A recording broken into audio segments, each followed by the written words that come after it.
On va débuter tranquillement. Je vois qu'il y a déjà du monde connecté sur ma page.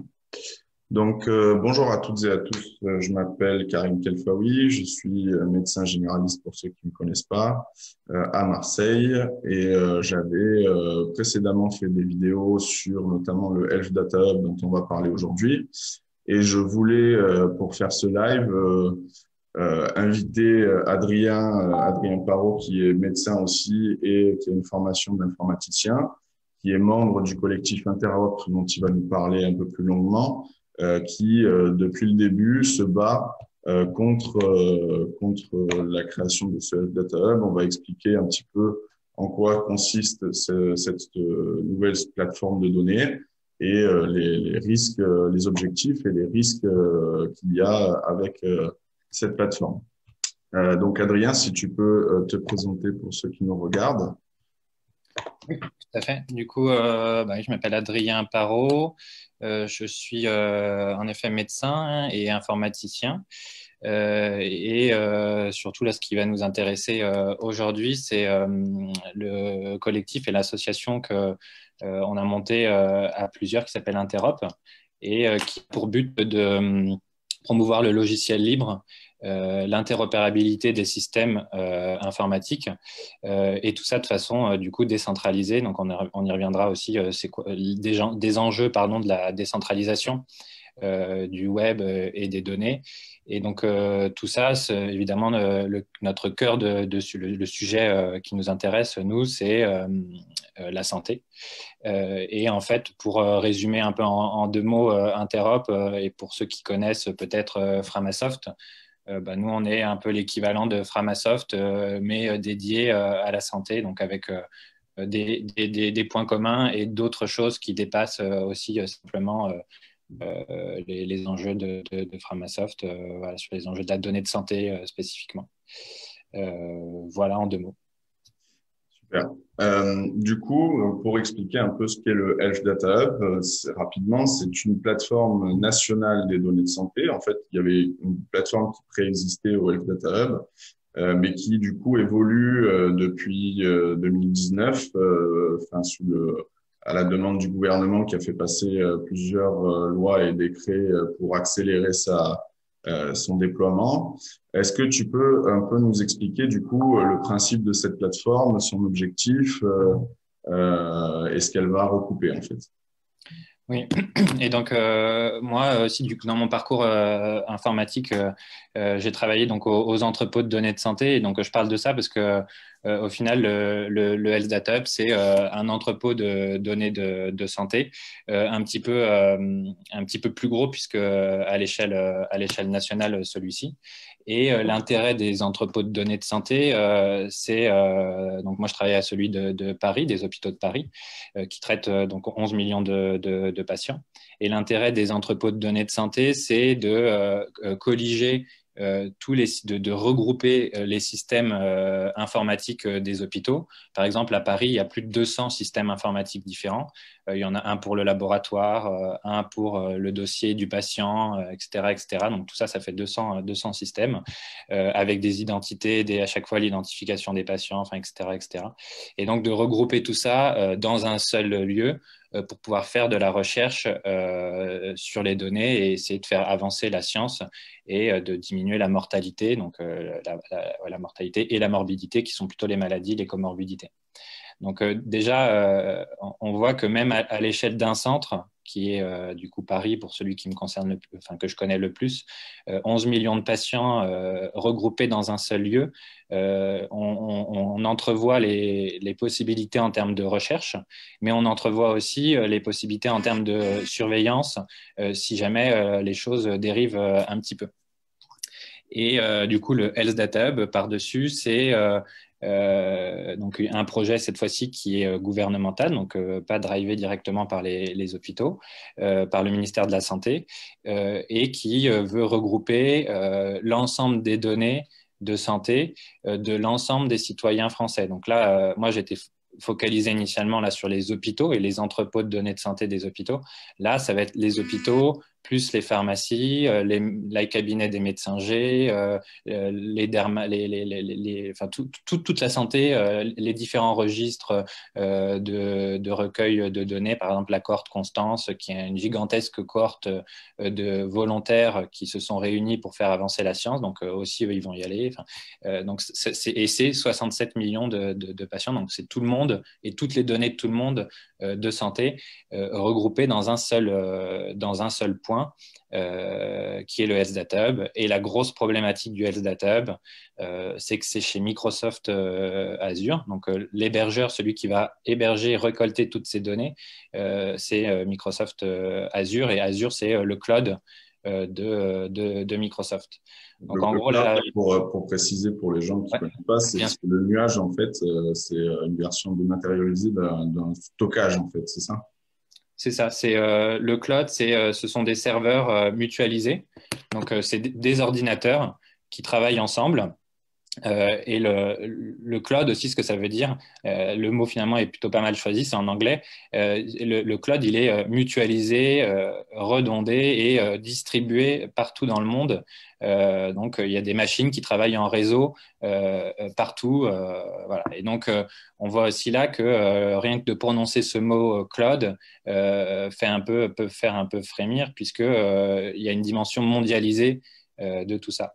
Et donc, si on résume en deux mots, les deux problèmes, c'est enfin les deux litiges. Enfin, moi, ce qui me même mettre en avant et me révolter un petit peu, c'est la centralisation et le fait que ça soit Microsoft. Et en fait, c'est même pas Microsoft, c'est une entreprise qui dépend du droit américain. C'est surtout ça. On n'est même pas dans notre droit européen, quoi. Ouais, ça, on va y revenir. Est-ce que, du coup, tu peux nous énoncer un peu les objectifs qui ont été annoncés pour créer ce Health Data Hub par le gouvernement?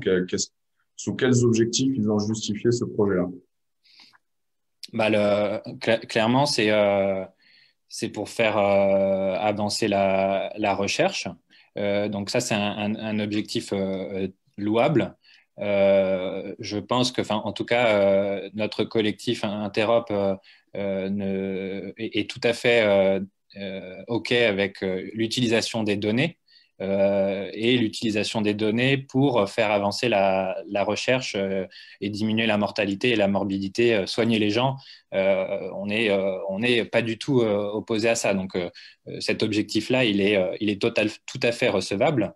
Et c'est vrai aussi que en France, et c'est partout, c'est pas vrai qu'en France, mais en France, les bases de données sont très, très éparses sur le territoire.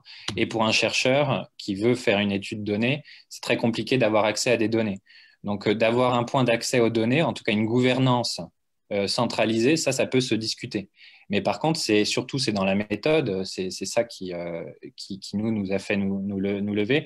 C'est qui fait ça, comment, et du coup, on déroule Microsoft. Mais le but premier, c'est faire avancer la recherche. Alors, là, du coup, tu anticipes ma prochaine question. C'est concrètement, donc c'est Microsoft qui va héberger ces données, mais qui ensuite va y avoir accès pour faire des recherches. Et est-ce qu'on a la garantie que ce ne sera que finalement dans un but de recherche et de faire avancer l'intérêt général? Ou est-ce que les conditions du contrat pour l'exploitation de ces données est relativement floue quelque part et peut laisser des entreprises utiliser ces données pour peut-être d'autres choses? Là, l'intérêt général, en fait, c'est ça qui est flou. Donc en effet, le terme exact c'est l'intérêt public, mais qui est presque identique à l'intérêt général. Et donc en effet, c'est pour ce motif-là que des chercheurs, et chercheurs ça veut dire privé ou public, donc des personnes, startups aussi potentiellement. des startups, des personnes physiques, morales de tout horizon peuvent venir et demander à avoir accès à ces données. Et la problématique de l'intérêt public, c'est que ça fait sauter le consentement. Donc, on n'a pas besoin du consentement express des personnes pour faire des recherches parce que justement, c'est de l'intérêt public. Il faut faire une information transparente et pouvoir exercer le droit à l'opposition. Ça veut dire donc dire non, je ne veux pas participer aux recherches, mais il n'y a pas besoin de donner son consentement au préalable.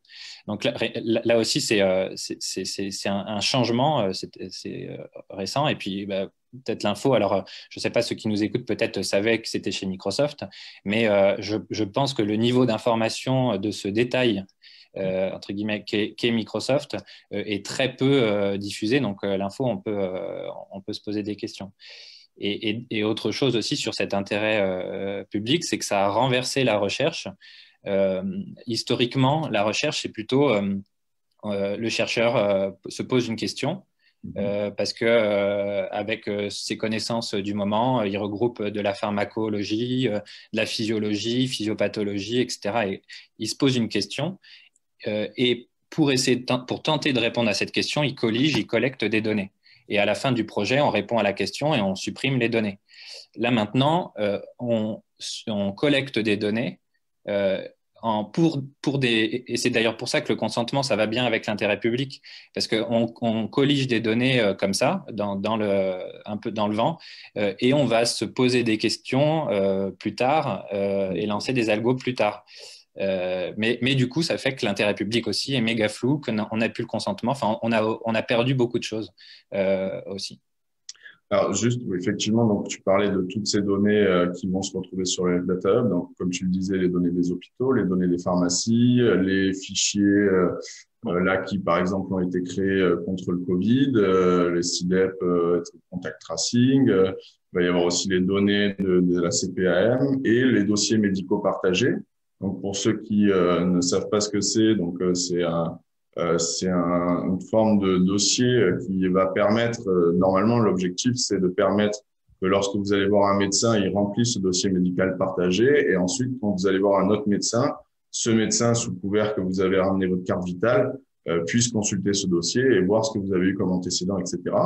Ce dossier médical partagé, jusqu'ici, il n'est pas automatique, c'est-à-dire que c'est au patient d'aller à la Sécu pour demander à ouvrir un dossier médical partagé, et c'est qu'à la suite de ça que le patient va l'avoir et on va pouvoir commencer à le remplir. Et là, on commence, comme il se rend compte qu'il y a quand même pas grand monde qui le fait, ils sont en train de renverser la vapeur, le gouvernement, parce que ils commencent à dire, finalement, on va peut-être faire passer un décret pour que le dossier médical partagé soit quelque chose qui soit automatique. Et c'est seulement si le patient se déplace jusqu'à la Sécu pour dire qu'il n'en veut pas on va l'éviter. Donc, ils sont en train de renverser la chose. Donc, ils sont en train de déployer de manière automatique le dossier médical partagé. Et le problème, c'est que si ça restait qu'entre les médecins, ce serait une avancée non négligeable, mais que effectivement, toutes ces données-là aussi vont se retrouver à terme sur le Health Data Hub. C'est ce qui est prévu. Maintenant, la vraie question, c'est quelle protection et surtout quel anonymat on peut avoir quand on a autant de données au même endroit, Adrien. Ouais, du coup, en effet, pour réagir, c'est vrai que le problème du DMP, c'est qu'il est très peu rempli, et en partie parce qu'il n'est pas alimenté non plus automatiquement avec les différents logiciels des médecins. Pour l'instant, il s'interface très mal avec les logiciels des médecins. Et donc, c'est aussi une des idées, c'est d'essayer d'augmenter l'interfaçage dossier médecin DMP pour que le DMP soit alimenté de façon plus au fil de l'eau. Après, avec le corollaire, voilà, que c'est très centralisé. Et que c'est chez Microsoft, en effet. Et je me souviens plus de ta question, Karim, excuse-moi, ce que j'ai réalisé. Du coup, quel type de protection, notamment sur l'anonymat, on peut avoir quand il y a autant de données au même endroit? Ouais, du coup, en effet, donc en gros, déjà l'anonymat en termes techniques, c'est très compliqué c'est le Graal, mais pour l'instant, on n'y est pas du tout. Il faut, pour l'instant, le meilleur compromis, en fait, c'est ce qu'on appelle le pseudonymat ou la pseudonymisation. Et donc, ce terme technique, il veut juste dire qu'on enlève les variables directement identifiantes. Donc, par exemple, le nom, le prénom, l'adresse, on peut les lister sur les doigts de deux mains, en gros. Et donc, on enlève ces variables-là pour ne pas pouvoir directement réidentifier des patients. Par contre, ce qui est sûr, et plusieurs études l'ont montré dans Nature, enfin dans des grosses revues médicales, mais en fait, c'est même facile de s'en rendre compte. Si vous avez lu l'œuvre entière de Victor Hugo, vous n'avez presque pas besoin de savoir que c'est du Victor Hugo. Vous ouvrez le livre, vous savez que c'est Victor Hugo. On s'en fiche d'enlever son nom, quoi. Donc là, c'est un peu pareil. On a toute votre vie, vos données à 360, votre âge, enfin, vos poids, l'évolution de vos poids, les comptes rendus. Enfin, on a toutes vos données de santé, et il manque juste les variables directement identifiantes. Mais moi, là, je suis en train de parler de milliers de variables versus 10 variables qu'on a enlevées. Donc, en fait, et pour résumer, avec 3 variables, on identifie à 80% quelqu'un, et avec 15 variables, on est à du 99%. Donc, en fait, avec 15 variables, on identifie l'individu. Et donc, non, le pseudonymat, c'est le meilleur possible actuellement, parce que l'alternative, ça serait de générer des jeux de données tout à fait aléatoirement. On mixe, c'est de l'aléatoire pur et simple. Et alors là, pour le coup, la recherche, ça sert à rien. Autant pas faire de Health Data Hub, autant pas faire de recherche du tout. Donc c'est le meilleur compromis. Mais par contre, ça n'enlève surtout pas la confiance dans la plateforme du Health Data Hub et dans l'hébergeur du Health Data Hub. C'est pas un critère suffisant pour dire allez, on y va chez Microsoft. Parce que, concrètement, du coup, ce que tu veux dire, c'est que en gros, quand il y a trop de données sur une personne au même endroit, en fait, on peut le retrouver assez facilement parce que c'est pas 50 personnes qui auront fait le même parcours de soins.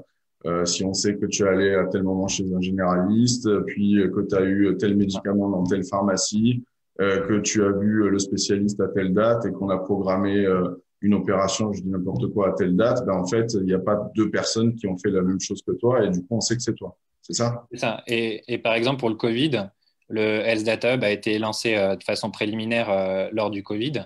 Les passages aux urgences et en réanimation, il y en a eu beaucoup, mais ça reste une petite population quand même à l'échelle du pays. Sur les passages en réanimation, c'est une toute petite population quand même. Et donc, avoir un individu de sexe masculin qui rentre à l'hôpital aux urgences le 10, se fait hospitaliser en réa le 12, sort le 20, va en service de convalescence à la suite et retourne à la maison le je sais pas quoi. Rien que ce chemin de parcours, il est presque unique. Enfin, en tout cas, il y en a, et que c'est à Paris, c'est pas à Marseille, c'est à Paris ou à Bordeaux.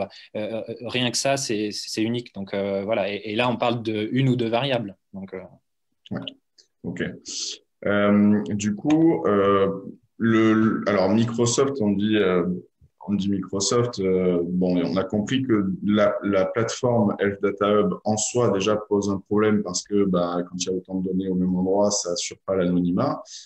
Finalement, concrètement, quel est le problème avec Microsoft? Donc, tu as mentionné le pseudonymat. Il y a un peu sur le même. Donc là, c'est un tout petit peu technique, mais juste, je vais dire le mot.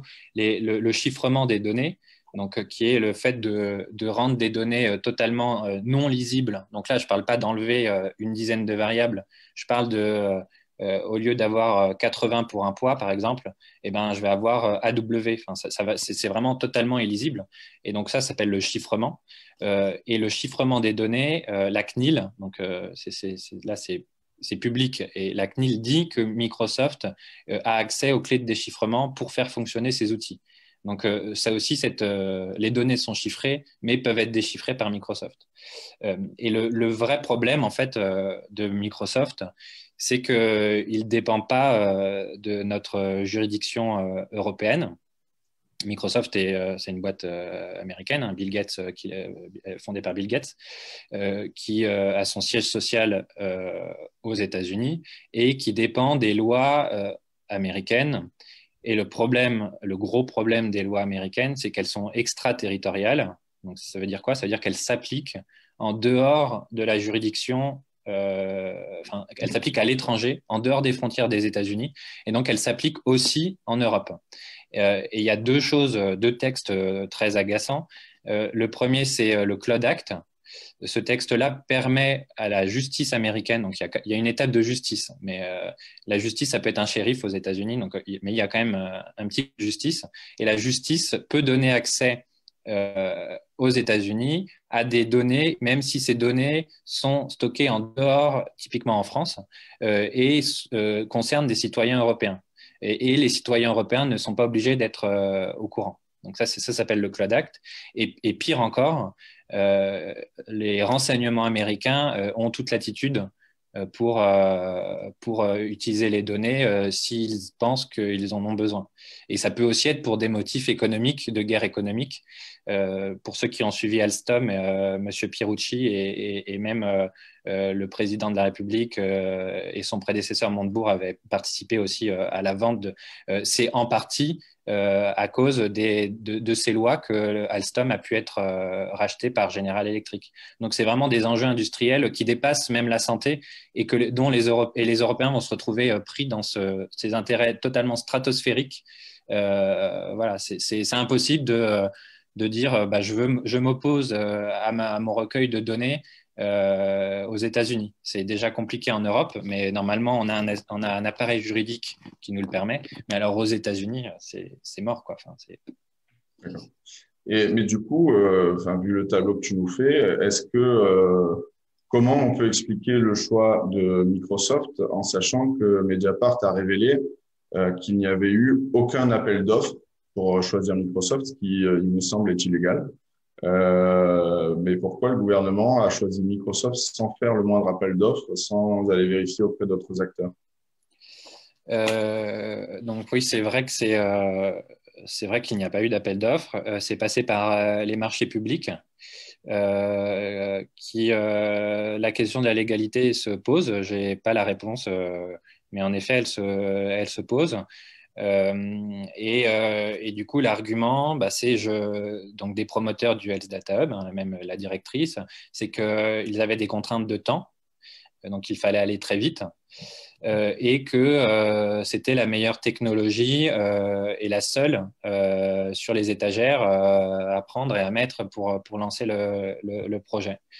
Et Cédric O, par exemple, conseiller numérique, conseiller d'État au numérique, je crois que le nom a changé maintenant, mais initialement c'était ça. Lui aussi, ce qu'il disait au Sénat, par exemple, c'est Facebook, rien que Facebook, la R&D, la recherche et développement de Facebook, c'est 20 milliards. Donc, abdiquons, ça ne sert à rien, on n'y arrivera pas, quoi. Ça, moi, ni l'argument d'aller vite, ni on n'y arrivera pas et c'est la seule technologie. Ça, je suis pas d'accord. Plusieurs industriels ont la capacité de le faire. C'est vraiment, il y a pas que les têtes de proue qui peuvent le faire. Vraiment, un grand nombre d'industriels peuvent le faire. Et moi, encore pour l'exemple que je connais le mieux, qui est à la PHP, on a monté une plateforme similaire avec 5 ingénieurs qui sont payés au tarif de la fonction publique. Déjà, 2500 euros, c'est déjà énorme. Facebook, Google, c'est des 10 000. Voilà, c'est pas du tout les mêmes genres. Et vraiment, c'est énorme, 2500. Donc, on a réussi à faire tourner des analyses et on fait du traitement du langage, on fait de l'imagerie, on fait ce qui se passe ailleurs. Chez Facebook aussi, on fait la même chose sur nos machines, dans un cadre éthique tout à fait différent, avec des budgets. La première plateforme, nous, elle coûtait 150 000 euros. Donc, c'est vraiment par rapport à Facebook, avec des tout petits budgets, si on s'en donne les moyens et si on est motivé, on peut y arriver. Vraiment, et on l'a démontré à la PHP. On a réussi, on le fait. Donc, et il n'y a pas que la PHP.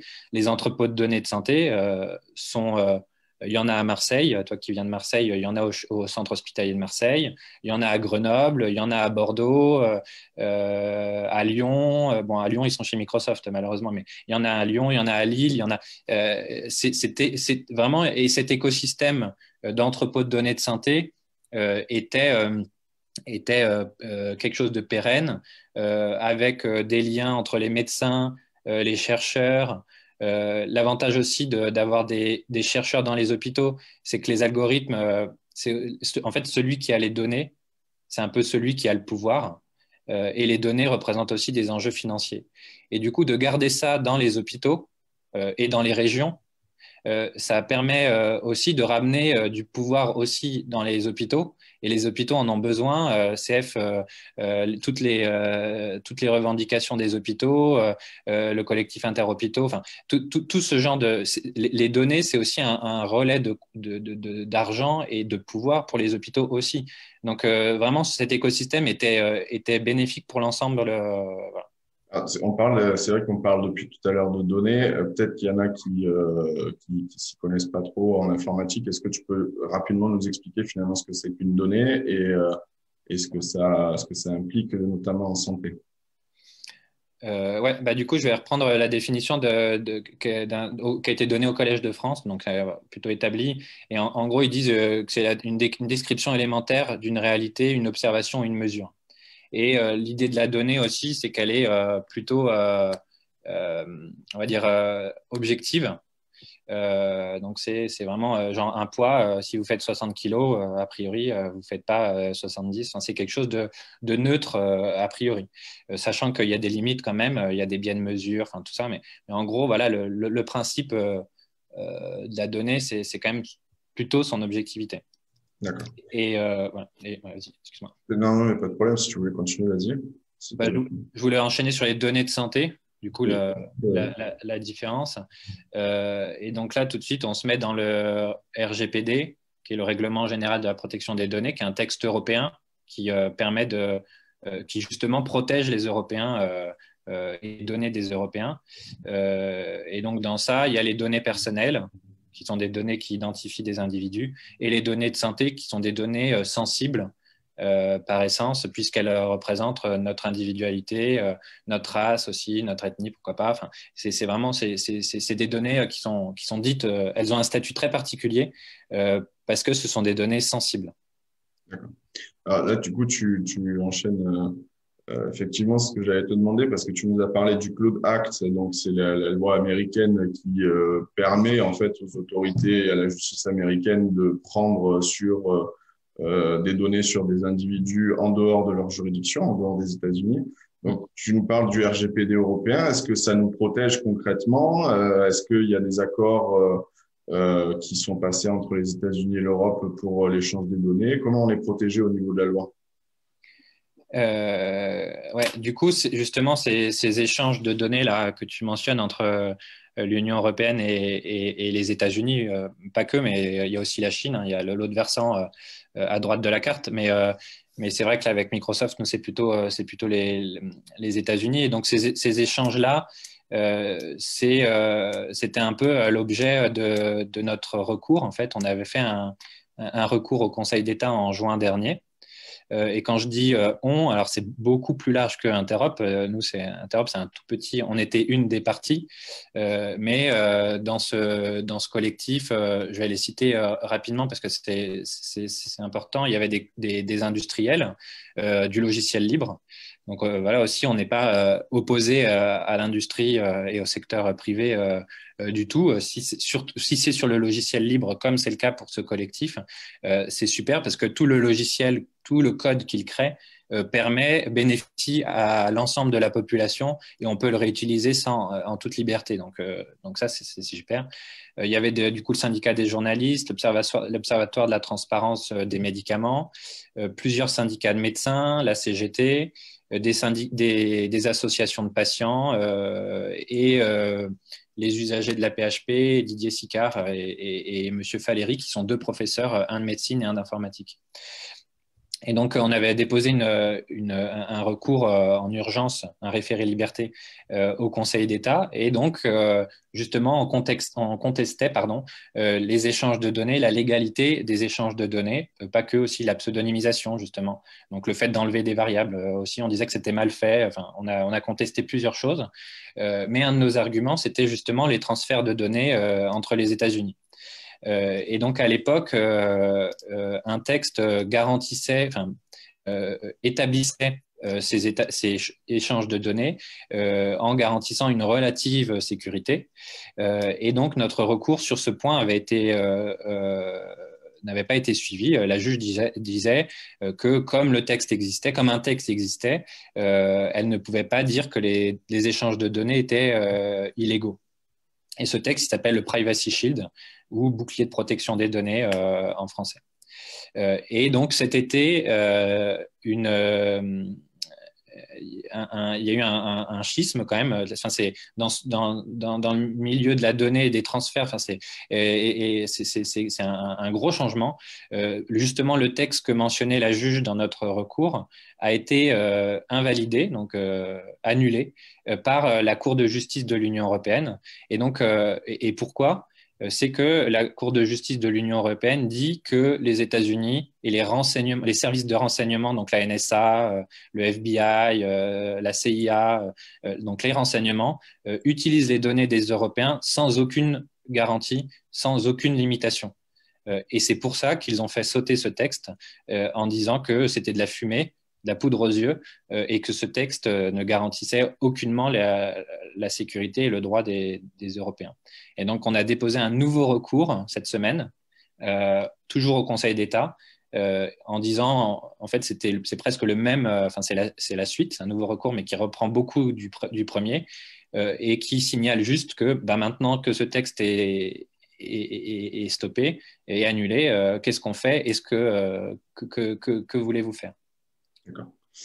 Et concrètement, parce que tu parlais effectivement de la surveillance, etc., on se souvient tous de l'histoire d'Edward Snowden, qui, pour ceux qui ne connaissent pas, qui est ce lanceur d'alerte américain qui, en fait, a travaillé pour la NSA et la CIA, dont il y a un très bon documentaire et un très bon film dessus, et qui, en fait, a pris le risque.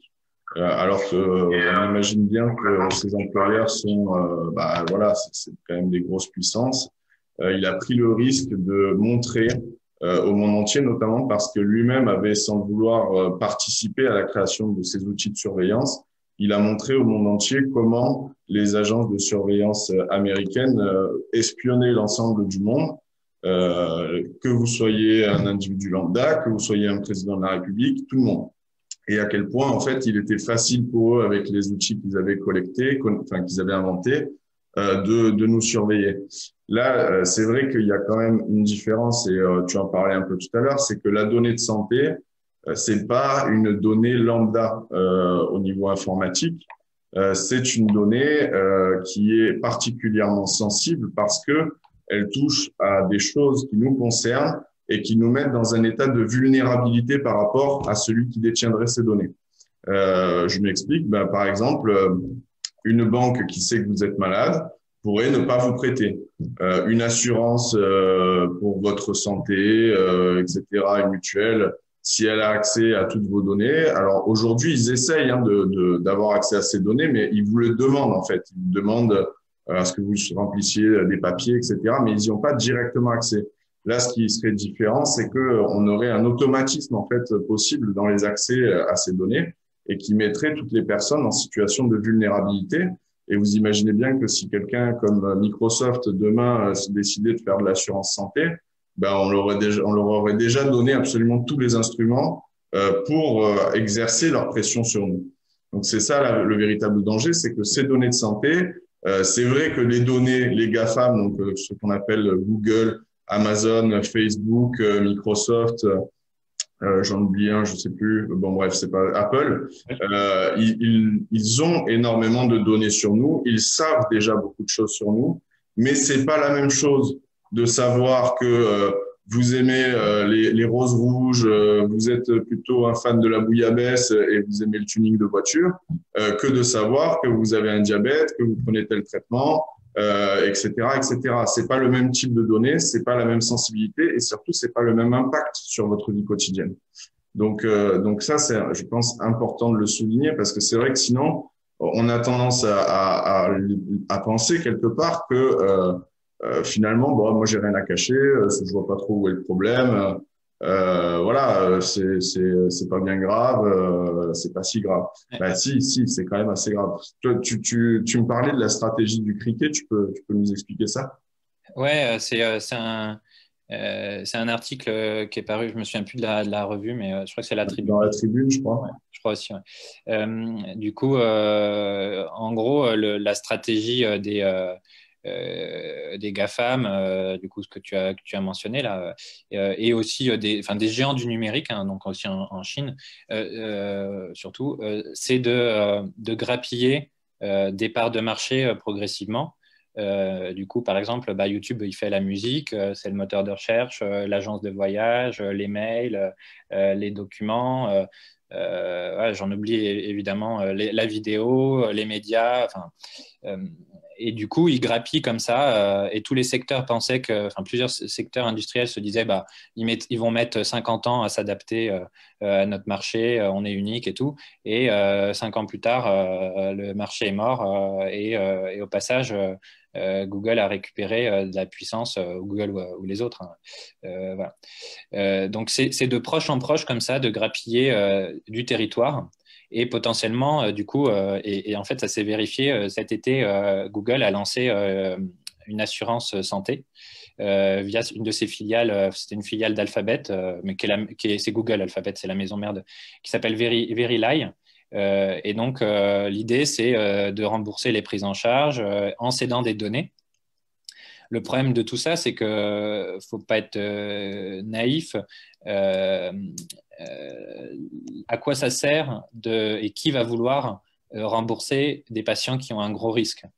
Un patient qui est dialysé 3 fois par semaine et qui coûte beaucoup d'argent au système de santé. Normalement, on devrait même pas, même le mot coût, enfin, c'est même pas qui coûte, mais, euh, mais en tout cas, est-ce qu'ils vont vouloir l'aider et le rembourser, et participer à sa prise en charge, versus des personnes jeunes, en bonne santé. Ces personnes-là, en effet, même ça va être attractif pour elles. Leur assurance santé, elle va valoir 50 centimes par mois, 1 euro, voilà, et ils auront leur assurance santé. Mais en fait, c'est juste qu'ils n'ont aucun risque. Donc, d'aller dans ce jeu-là et de donner nos données de santé euh, aux GAFAM, l'étape prochaine, c'est exactement ce que tu dis, c'est qu'ils vont faire de l'assurance santé, c'est effectif. Il y a 2 mois, je disais ils vont. Aujourd'hui, c'est ils font de l'assurance santé. Et s'ils font de l'assurance santé, et donc là il faut se rebeller. Enfin, c'est notre système de santé mutualiste qui dit que moi, Adrien Parot, j'ai un petit risque, mais je participe, j'aide quelqu'un d'autre. Enfin, c'est mutualisé à l'échelle nationale, donc c'est pas vraiment comme ça, mais je participe à quelque chose qui me dépasse et j'aide mon prochain. Va s'écrouler. C'est la fin de nos systèmes mutualistes. Et donc ça fait limite parano, hein, théorie du complot. Enfin, on frôle, mais en fait, c'est le président, le patron de l'ANSSI. Donc, le patron de l'ANSSI, c'est l'Agence nationale de sécurité des systèmes d'information. Donc, c'est Monsieur Sécurité du système d'information. Il dépend du Premier ministre. Donc, c'est pas une parole comme ça. Son boss, c'est le Premier ministre. Et en fait, ce que je viens de dire, c'est ce qu'il dit. Donc, il l'a vraiment formulé comme ça au Sénat, dans une audition publique. Voilà. Et pour rebondir sur les données de santé, donc maintenant ils vont avoir les deux. Ils vont avoir que vous aimez le tuning, ils vont avoir LinkedIn, ils ont votre carrière professionnelle et ils vont aussi avoir en plus vos données de santé. Donc en fait, et lier les deux, c'est pas si compliqué quand on sait le faire. Et la grosse différence aussi, c'est quand vous allez sur Facebook et que vous prenez la parole, c'est une parole déjà. Il faut la prendre comme une parole publique. Sûrement qu'on l'oublie, mais à partir du moment où vous exprimez sur ces réseaux-là, votre parole est publique et ça vous engage, vous. Là, c'est l'État français qui balance comme ça les données de santé et donc il y a une grosse différence et certaines personnes, et c'est vrai qu'on peut se poser la question, parlent de crimes de haute trahison. Et est-ce qu'il y a une différence fondamentale entre les données de santé et les données des militaires, secret défense, les données de l'ensemble des citoyens français, c'est des données à haute... c'est à risque, il y a beaucoup de risques. Donc, traiter les données, oui, on en a besoin pour faire de la recherche, ça c'est sûr. Mais par contre, dans un cadre de confiance et un cadre éthique, c'est vraiment le préalable. C'est un, le cadre éthique et de confiance, et deux, l'utilisation des données et la recherche. On n'a pas le droit, c'est le devoir. Et en fait, même du coup, en tant que médecin, c'est à partir du moment, enfin, si on accepte ça, si on est au courant et qu'on ne dit pas non à ça, c'est renier notre serment d'Hippocrate.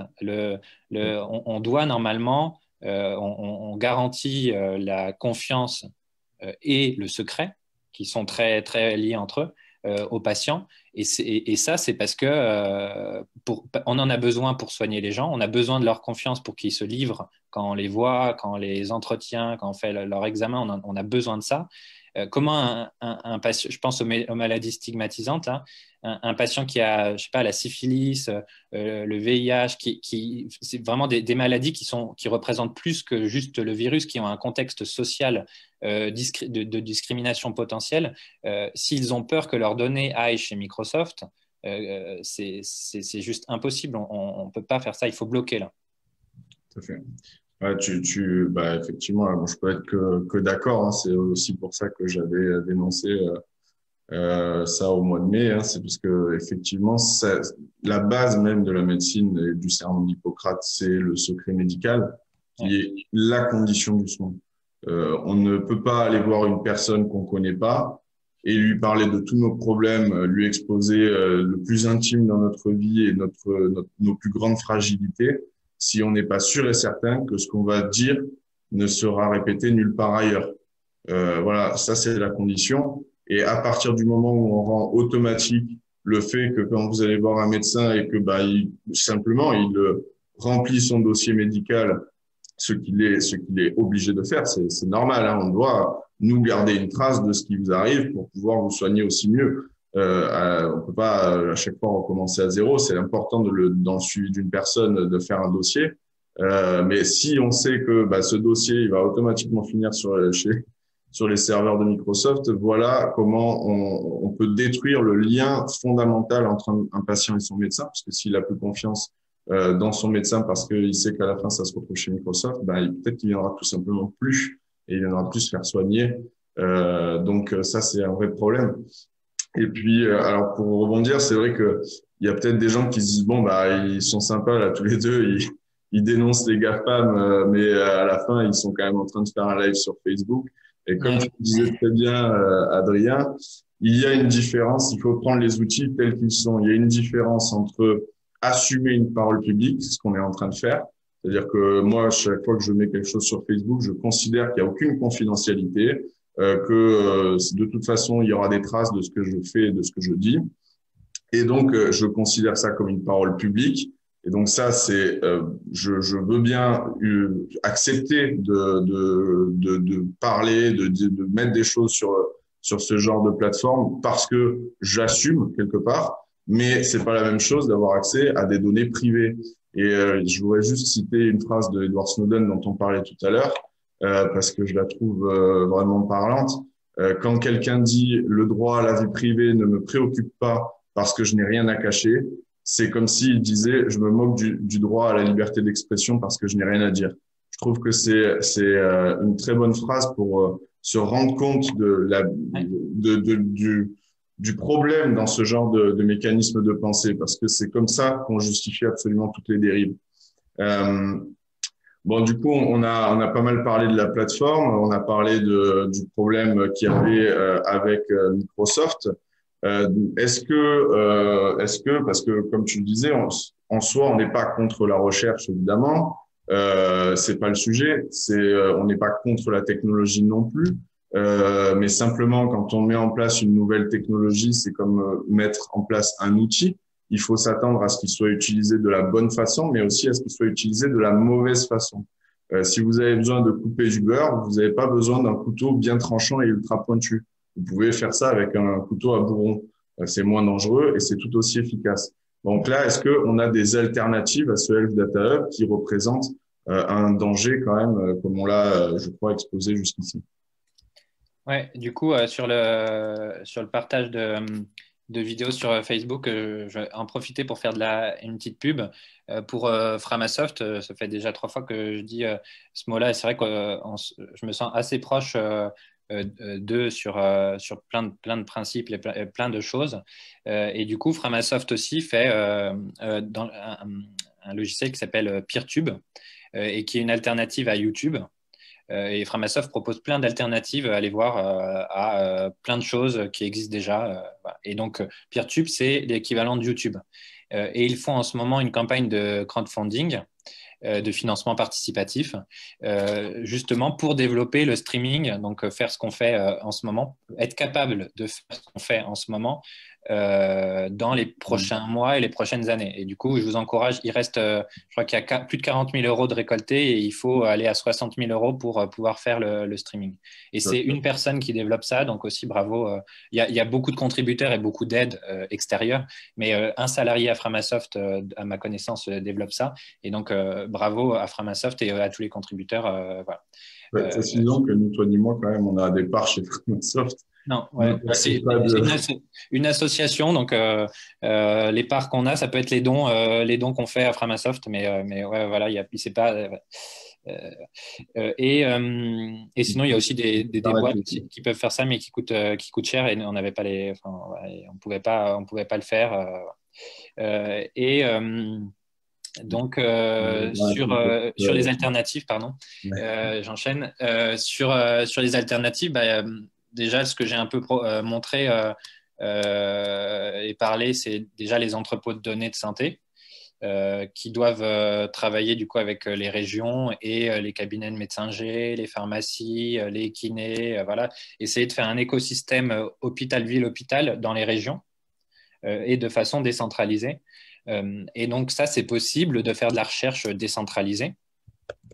Dans beaucoup de choses, si on fait de l'épidémiologie et qu'on veut compter typiquement pour le Covid, compter des séjours en réanimation pendant une certaine période en fonction du contexte hivernal pour la grippe ou pour le Covid, bah, là, il suffit d'avoir un nombre et donc on peut remonter facilement de façon distribuée, on va chercher les infos et on peut faire notre étude. Donc, en laissant les données, donc c'est l'algorithme qui va se déplacer, qui va aller récolter les nombres et les données restent dans les hôpitaux au chaud, tranquille, dans les hôpitaux. Donc, la donnée, pour reprendre, pour histoire qu'on comprenne bien, donc en fait, la donnée, elle ne bouge pas, elle reste là où elle est, il n'y a pas besoin de les mettre toutes au même endroit. Et en fait, c'est le morceau logiciel, entre guillemets, qui va aller traiter ces données sur place. Par exemple, si vous voulez savoir, je sais pas moi, l'âge moyen dans un hôpital des patients, ben, l'algorithme va demander l'âge moyen, il traite les données sur place, et puis une fois qu'il a son âge moyen, il revient qu'avec le résultat et pas avec l'âge de chacun des patients. C'est bien ça? C'est ça, c'est ça. Et donc ça, c'est possible c'est facile pour certaines études, c'est plus compliqué pour d'autres, et c'est des objectifs de recherche aussi. Donc c'est aussi des choses à développer, mais du coup, c'est bien tout n'existe pas, donc développons-le. Engageons du savoir. Il y a beaucoup le CNRS, l'INRI, enfin, il y a plein de gens qui peuvent réfléchir à ça. Et si on a besoin de concentrer en un lieu des données pour une étude, ben, j'ai envie de dire, OK, mais pourquoi tout concentrer forcément à Paris, forcément dans un seul lieu, et qui plus est forcément chez Microsoft? On peut très bien imaginer que pour une étude donnée, c'est Marseille, entre guillemets, le chef, et les données de Paris, de Lille, de Bordeaux aillent à Marseille, l'algorithme tourne le morceau de logiciel de code fait ce qu'il a à faire à Marseille et on a le résultat de l'étude. Et pour notre étude, bah, Marseille envoie ses données à Lille et on fait tourner notre... Et donc comme ça, on peut faire plein d'études où on collabore parce que c'est le risque aussi là d'appel comme on le fait, c'est d'engendrer un climat de peur pour la recherche. Donc on peut faire autrement. il ne faut pas arrêter la recherche, mais par contre, il faut dire vraiment stop à Microsoft. C'est vraiment et donc voilà, la première alternative, c'est ça. Donc, soit carrément distribuer, décentraliser complètement, soit, j'ai envie de dire, centraliser en décentralisant. Donc, ça veut dire un centre centralise pour un projet.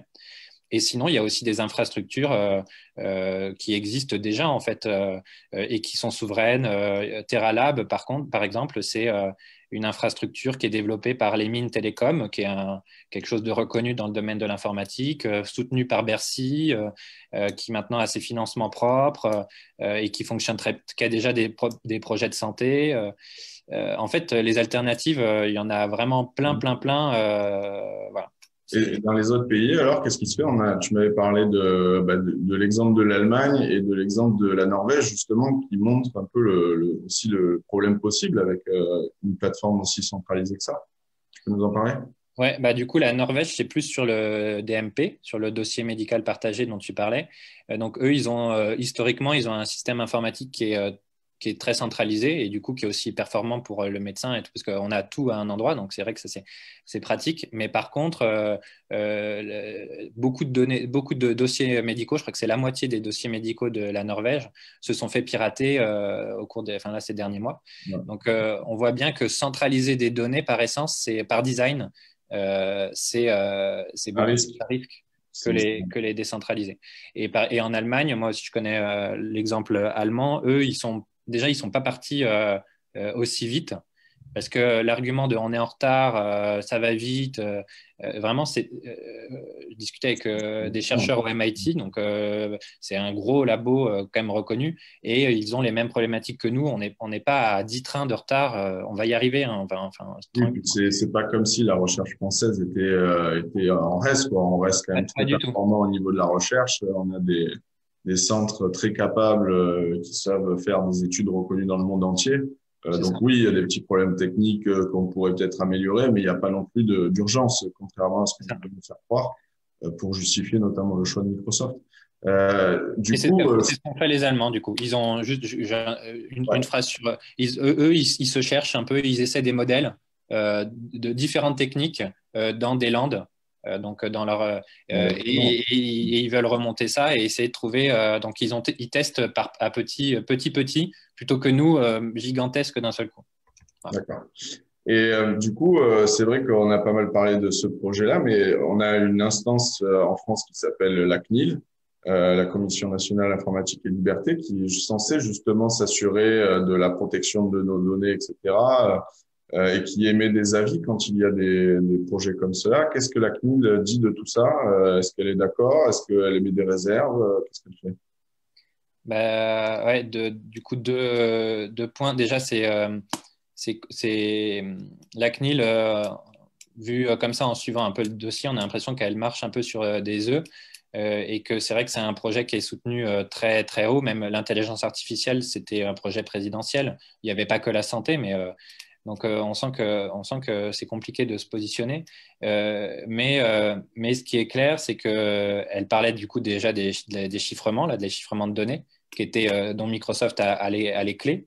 Et elle parle aussi elle dit aussi que des transferts de données sont possibles en dehors des frontières de l'Union européenne. Bon, Et on a que prévu, il me semble, c'est que en épluchant le contrat qui a été passé entre Microsoft et le Health Data Hub, ils se sont aperçus que des transferts de données étaient prévus par le contrat, c'est bien ça?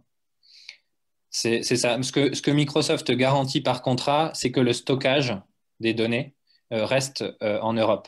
Mais le problème, c'est que l'informatique, il n'y a pas que le stockage. Le stockage, on peut l'imaginer comme une clé USB.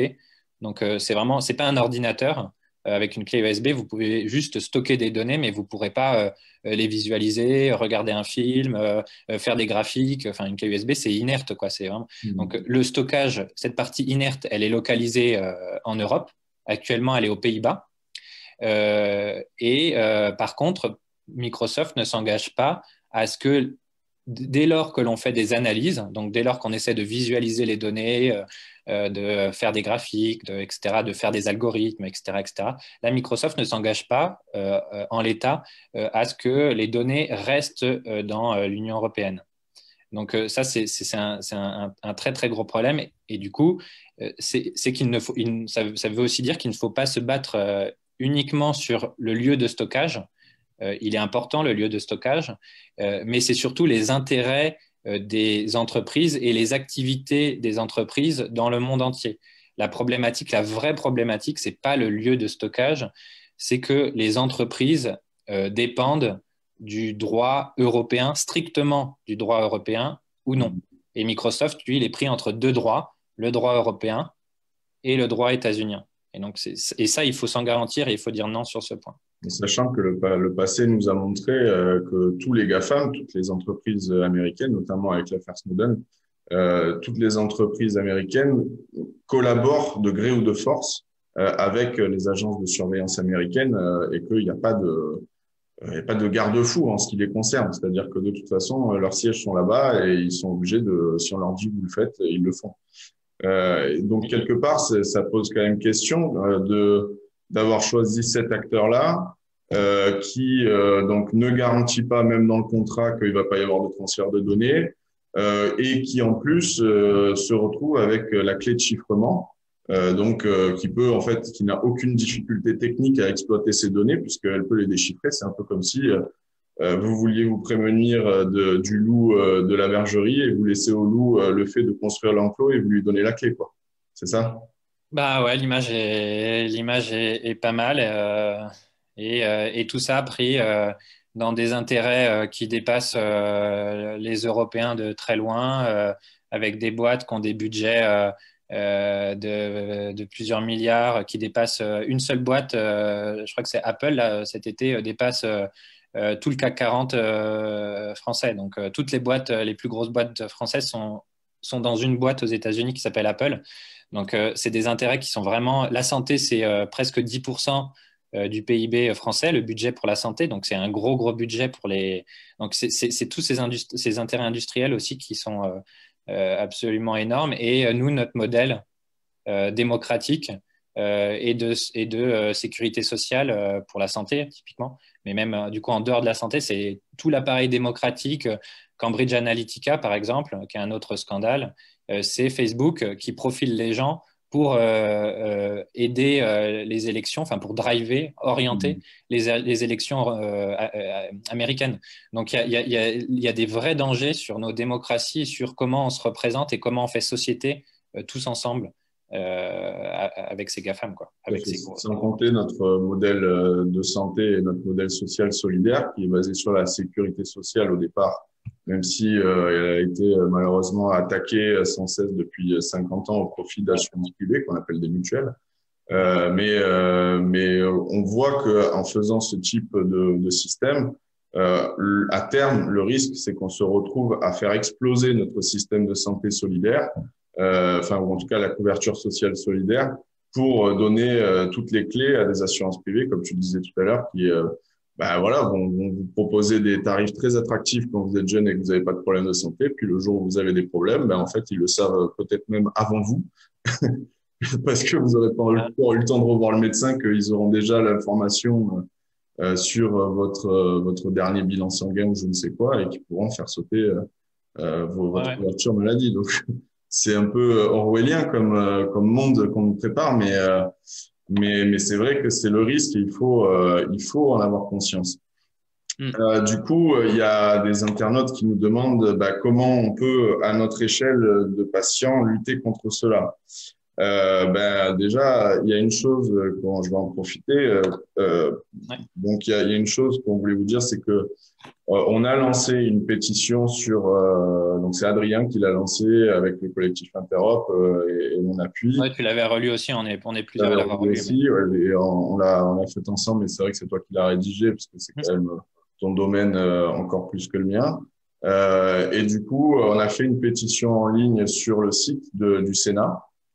Cette pétition, si on arrive à 100 000 signatures, le Sénat est obligé d'examiner ce qui est dans la pétition. Et donc, nous, on demande une commission d'enquête, notamment sur l'attribution du contrat à Microsoft, qui est extrêmement flou. Donc, pourquoi Microsoft? Qui l'a décidé? Qui a pris la décision? Pourquoi il n'y a pas eu d'appel d'offres? pourquoi le contrat en question ne nous protège pas, notamment d'un transfert de données, etc., etc. Et le Sénat sera obligé d'examiner ça et de rendre un avis par rapport à ça. Donc ça, c'est la première chose. Donc là, il y a pas mal de gens qui nous ont dit oui, mais pour signer, il faut le numéro de sécu ou le numéro de fiscal. Alors en fait, le site du Sénat est sécurisé, pour expliquer rapidement, pour que vous ayez moins de crainte par rapport à ça. Il est sécurisé et en fait, pour s'assurer qu'une personne ne signe qu'une seule fois, ils utilisent le système numérique de France Connect, qui est celui qu'on utilise en fait pour s'identifier quand on fait des démarches officielles. Mais ce système ne permet que de vous connecter et ensuite la pétition est anonyme, c'est-à-dire que le système va dire OK, telle personne, je lui attribue tel numéro d'identification. Donc, il n'y a plus votre nom, il n'y a plus votre prénom, il n'y a plus votre numéro fiscal, il n'y a plus votre numéro de sécu. C'est juste un numéro que vous attribue la plateforme. Et c'est ce numéro qui est ensuite transmis au Sénat. Donc, ce qui fait que la pétition est anonyme et vous n'êtes pas en train de donner à qui que ce soit vos informations de santé, puisque France Connect les a déjà, en fait. Vous les utilisez déjà pour vous connecter sur le site des impôts ou le site de la CPAM à Méli. Donc voilà, donc ça c'est une première chose que vous pouvez faire si vous voulez nous aider, c'est d'aller signer cette pétition, de la partager massivement en expliquant un peu ce qu'il en est, en espérant que ce qu'on vous a dit a pu éclairer certaines choses sur le sujet.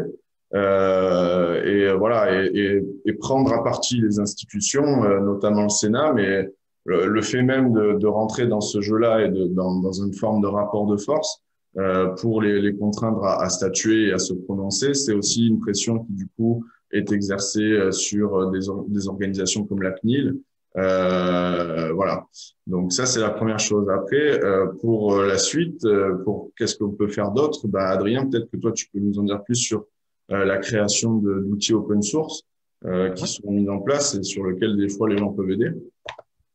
Ouais, du coup, aussi pour réagir sur la pétition, en fait, l'idée de la commission d'enquête, elle ne vient pas de nous, elle ne vient pas de moi. C'est une sénatrice qui s'appelle Madame Goulet, sénatrice Goulet, qui a proposé l'idée. Je crois que c'est en juillet dernier. Et donc, l'idée de cette pétition, c'est de vraiment d'être transpartisan. Moi, je suis affilié à aucun parti. Enfin, c'est Interop, c'est une asso. Voilà.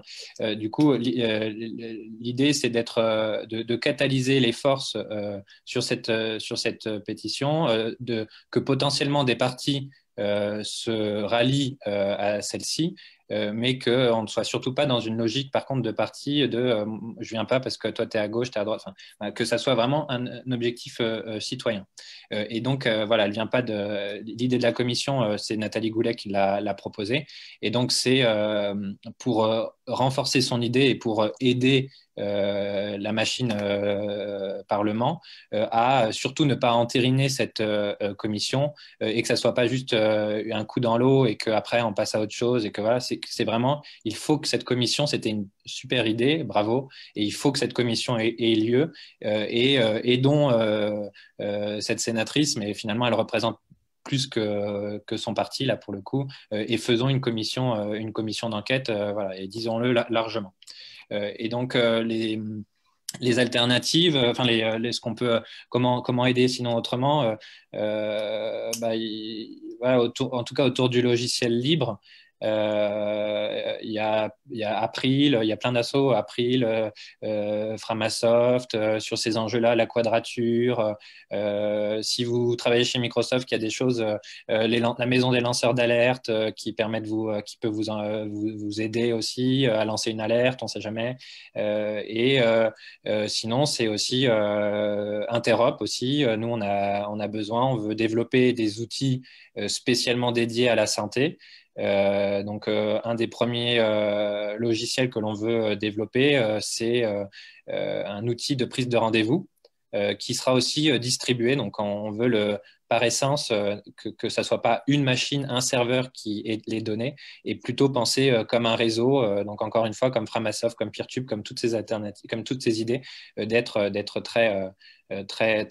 très dispersé. On fait aussi, on code un formulaire pour recueillir des données médicales. Donc voilà, n'hésitez pas à venir nous voir, à nous envoyer un mail, à vous inscrire à la newsletter. C'est Interop avec un H pour hôpital, donc tout attaché avec un H au milieu. Voilà de ce que je pense comme ça. Et les prochains, du coup, nous, nos actions un peu que vous soyez, du coup, pour résumer, c'est la pétition, bien sûr. Et aussi le recours, du coup, on doit avoir une réponse maxi dans un mois. Normalement, c'est sous 15 jours du recours là qu'on a déposé, le nouveau recours à la suite du Privacy Shield dont vous avez parlé tout à l'heure. Voilà. Il y a quelqu'un qui demande comment faire pour éviter tout cela, éviter le médecin. Alors non, on n'évite pas le médecin, c'est votre santé quand même est importante et c'est quand même le médecin qui vous soigne. Par contre, il faut bien dire une chose, c'est que ce sujet est encore très confidentiel et notamment pour les médecins. C'est-à-dire qu'il y a la quasi-totalité d'entre eux n'ont jamais entendu parler du Health Data Hub, ne connaissent pas ce qu'il y a derrière, ni ses implications. Si vous leur en parlez, c'est déjà un bon pas pour que eux en prennent conscience, parce que finalement, le problème aussi qu'on a, c'est que le corps médical, à mon avis, serait assez facilement contre un système de cette nature s'il était au courant, mais il ne l'est pas forcément. Donc, peut-être sensibiliser votre médecin à cette problématique, lui en parler. La prochaine fois que vous le voyez, est-ce que vous avez entendu parler de ça? Est-ce que vous savez que oui. les données du dossier médical partagé vont aller là-dessus? Qu'est-ce que vous en pensez? Est-ce que vous pourrez me dire la prochaine fois, vous renseigner, etc. Donc, je pense que conscientiser la population comme le corps médical est quelque chose d'important. Et vous qui regardez ce live, j'espère qu'on vous a donné des clés pour comprendre et pouvoir l'expliquer à d'autres. Voilà, donc faire circuler ce que vous voyez passer sur cette problématique-là, des articles de presse s'il commence à y en avoir, faire circuler les vidéos, faire circuler tout un tas de choses. Mais plus on sera nombreux à être au courant de ce danger qui nous guette, que le gouvernement a mis en place dans la précipitation, parce qu'ils ont accéléré énormément les choses au détour de la crise Covid, et plus on sera, à mon avis, apte à se défendre et à refuser en bloc un projet pareil. Donc ça, c'était un petit point. Il y avait peut-être autre chose que tu voulais dire? Non, ouais, c'est ça. Surtout, enfin, le risque, et c'est ce dont j'ai peur, moi, c'est de retarder des prises en charge parce qu'on a peur que des patients n'aillent pas voir les médecins parce qu'ils ont peur. Donc ça, je dirais surtout, vraiment, faut pas faire ça. Surtout, n'écoutez pas votre médecin. On est dans une société où on peut encore parler et parlez-en avec eux. Enfin, si vous avez peur de ça, vous pouvez très bien lui demander qu'il fasse un dossier papier et pas informatique. C'est un peu le retour en arrière, mais en attendant, vous avez le droit de lui demander, mais surtout, n'hésitez pas le médecin. On est bien d'accord, Adrien, je pense. Tout à fait d'accord. Voilà. Et après, il y a une dernière question que je vois qui a été posée. Donc, quelle protection pour le patient avec ce système, Adrien? On l'a un peu dit déjà, mais quelle protection ils peuvent attendre si ce système est déployé massivement? Déjà, il l'est. Voilà, déjà depuis avril, hein, les données de laboratoire et tout ça, ça remonte. La tarification des hôpitaux, les urgences. Du coup, et après les droits, c'est le droit à l'opposition. Du coup, de dire non. Et donc là, c'est la caisse. Il faut s'adresser sur le site du Health Data Hub. Il y a le nom de la personne qui s'occupe justement de ces questions. Elle s'appelle le DPO, Data Protection Officer. Donc, c'est lui qui gère ça, ou sinon à la Caisse nationale d'assurance maladie qui a aussi un rôle dans ça. Donc, c'est les deux intervenants principaux pour s'opposer. Et voilà, signer les pétitions. Mais ouais, sinon, il n'y a pas un droit comme ça, à part le droit à l'opposition, comme c'est de l'intérêt public, il n'y a pas le consentement, donc comme je vous disais. Donc, voilà. Ok. Bon, donc il y a quand même ce droit à l'opposition, comme tu disais, il ne faut pas hésiter à le faire. Ouais. À le faire. Donc, vous nous direz d'ailleurs si vous avez une réponse, comment ça se passe parce que, ouais. N'hésitez pas à nous faire des retours. Est-ce qu'il y avait autre chose que tu voulais peut-être aborder avant qu'on finisse ce live? Non, je pense que on a fait plutôt le tour de la problématique. Alors, juste on me signale, oui, le fait de signer sur France Connect rebute les gens. Ah, ouais, je comprends. Moi, c'est bon aussi, ça m'a un peu surpris. Qu'est-ce que toi, tu peux en dire, Adrien, peut-être pour rassurer, vu que c'est ton domaine? Ouais, bah que déjà, si on prend les deux enjeux, donc il y a l'enjeu, la peur de France Connect, qui du coup c'est quoi? C'est que quelqu'un soit au courant que vous avez signé une pétition. Une pétition, c'est oui ou non, donc c'est même pas une info qui est, enfin je veux dire, c'est oui, vous avez signé ou non.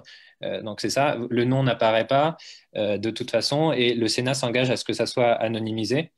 Et France Connect, pour le coup, c'est vraiment quelque chose qui est utilisé et qui est développé au sein de l'État, qui protège. Enfin, c'est vraiment. Voilà. Et le risque, c'est que toutes les données de santé de tous les citoyens français aillent chez Microsoft. Et donc là, on ne parle pas de j'ai dit oui ou non à une pétition. C'est quoi l'évolution de mon poids pendant toute ma vie? C'est quoi mon séjour hospitalier? C'est quoi mes séjours psychiatriques?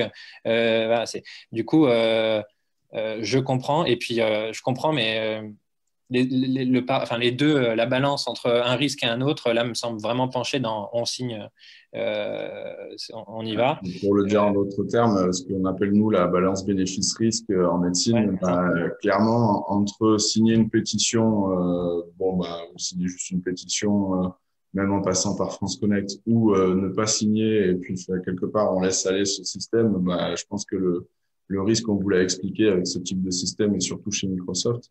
Donc à mon avis, la balance entre le bénéfice et le risque est clairement en faveur d'une signature.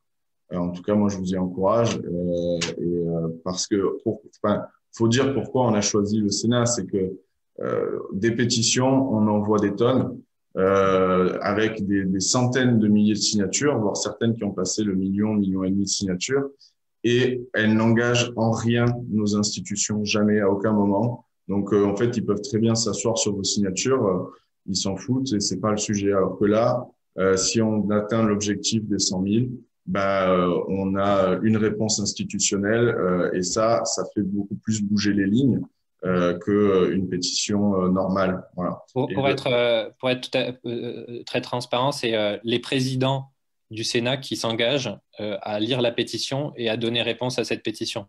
Et du coup, il peut y avoir une tâche de blocage ici, c'est les présidents, mais du coup, et les présidents, c'est le président du Sénat et le président de tous les partis au Sénat donc, et déjà, ça fait une information, beaucoup des sénateurs, des institutionnels, des parlementaires ne sont pas encore totalement au courant du sujet. Donc déjà, rien qu'on en parle et c'est soumis au Sénat, c'est déjà un bon super. Et sachant aussi que voilà, des sénateurs et des sénatrices, en l'occurrence, veulent aussi cette commission. Donc il y a déjà un soutien du Sénat aussi. Donc ça fait que renforcer la machine institutionnelle. Voilà. Et le Sénat, pour le coup, fait des très bons rapports sur la souveraineté. Ils ont fait des très bons rapports. Voilà. Et donc, ça fait partie d'un tout. Les recours au Conseil d'État, la pétition, les associations, les alternatives que l'on développe. Enfin, il y a plein de choses qui vont ensemble et le Sénat en est un bout, quoi. Ok. Bon, je pense qu'on va conclure ce live là-dessus en espérant qu'il a pu aider à la compréhension du sujet.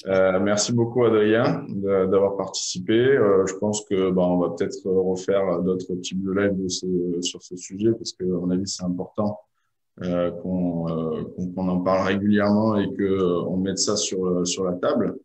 Mais voilà, merci d'avoir participé et puis merci à toi, Karim. bientôt, et merci à tous de nous avoir suivis. Et n'hésitez pas à partager le live pour informer tout le monde. Voilà, merci.